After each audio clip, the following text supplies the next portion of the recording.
Calm down. Don't you have an easy way to figure this out?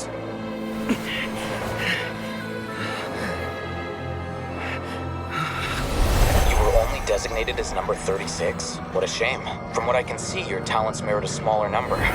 Putting aside the validity of the data, it is meaningless to judge individuals based solely on their jnana energy. What you said to Ilias has now become a memory shared by all members of the Hive. I see it now! You've channeled and amplified their selfish desires! You're trying to destroy my Hive from the inside out! Human minds are not infinitely pliable, and your Hive has stretched many of them to their limit. Once your authority as Overmind starts to wane, it won't be long before your subjects snap back. Is it worth living here like a machine? Being a tool for the rest of my life? As soon as one person begins to have these thoughts, selfishness, doubt, and fear will propagate, thanks to the web of consciousness that you built. At this stage, your so-called Hive has already fallen. It's not over yet. I am the Overmind! There has to be a way!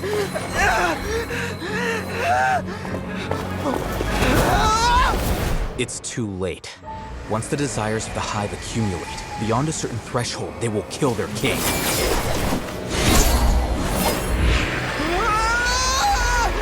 wouldn't have suffered such a disgraceful defeat if I was the Overmind. My number shouldn't be so far down on the list! Siraj is alive! This isn't what we agreed to! I should be the one in your position!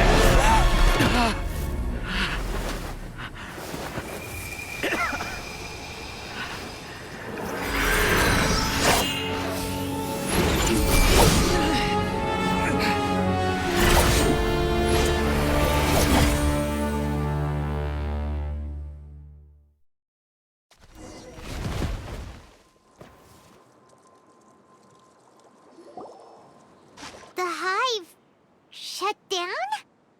What happened just now? Members of a collective consciousness are more likely to reach a consensus because of their shared memories and emotions.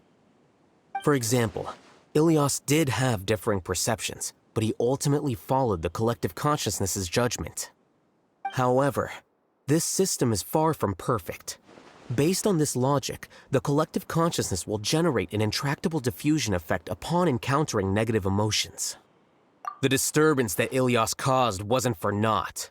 It made the collective question the Overmind. Setbacks in the plan further amplify doubt, which diminishes the Overmind's influence. This inevitably causes the collective to generate negative emotions. Apprehension, disappointment, panic, avarice. These negative emotions can be very well hidden, as humans generally do not share completely transparent channels of communication. But in the Hive, where there are no secrets, negativity can spread like a tidal wave. Of course, what I said to Ilias was the trigger for all of this. A few words were enough. Believe in the power of words, Siraj. You were already thinking of a way to destroy the collective consciousness, even back then. You knew that Ilias was the bait all along? But how did you know? Since when? I knew it from the moment I saw him. Moreover, I never looked down on you. My opinion of you has always been objective. You have a naive view towards the concepts of collective consciousness and human evolution, but you are intelligent and disciplined. You would never let a test subject escape.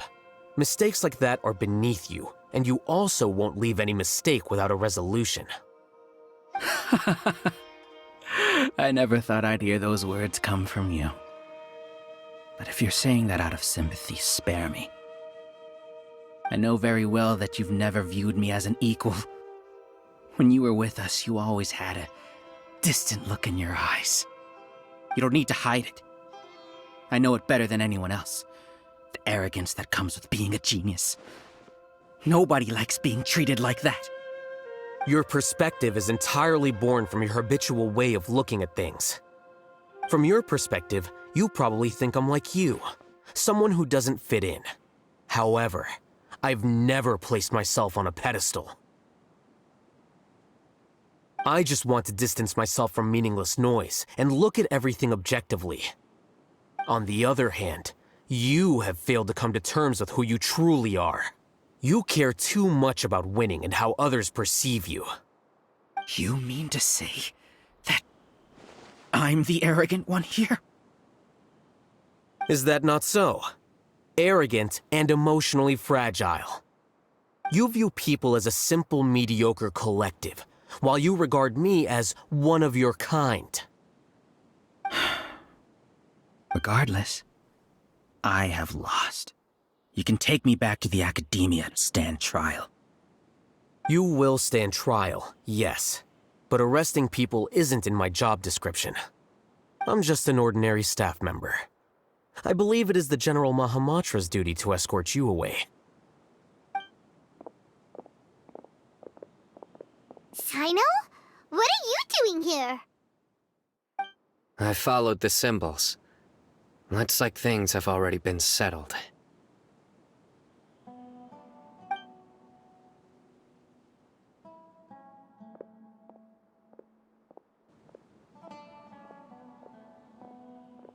Symbols? I left a similar picture in my letter to him, and I made several similar symbols on the way here. Wait, what do you mean you left a letter? Oh, Paimon remembers! When Paimon first saw you, Arav said that you had left a letter for Sino. So you really did know that something was up with Ilias from the start! You lied to us too! It'd be best if you didn't spout nonsense. I never employed any mode of trickery on you. By the way, I came across some information at the Academia a few days ago. If you practice the method discussed therein, your vision may improve. Do you need it? Seriously? This guy. By the way, Sino, Paimon heard that Siraj sent more people to the Academia. We can't let those jerks get away! Don't worry. The Matra have started screening suspicious persons, and we've already arrested many of Siraj's associates. This was likely one factor that caused the Hive's consciousness to waver. Everything went as you predicted, Alhaitham. Good. Seems like the interesting part is already over. I'll leave the arrests to you all. See you. And off he goes. There still are a lot of test subjects here, so let's stick around for a while.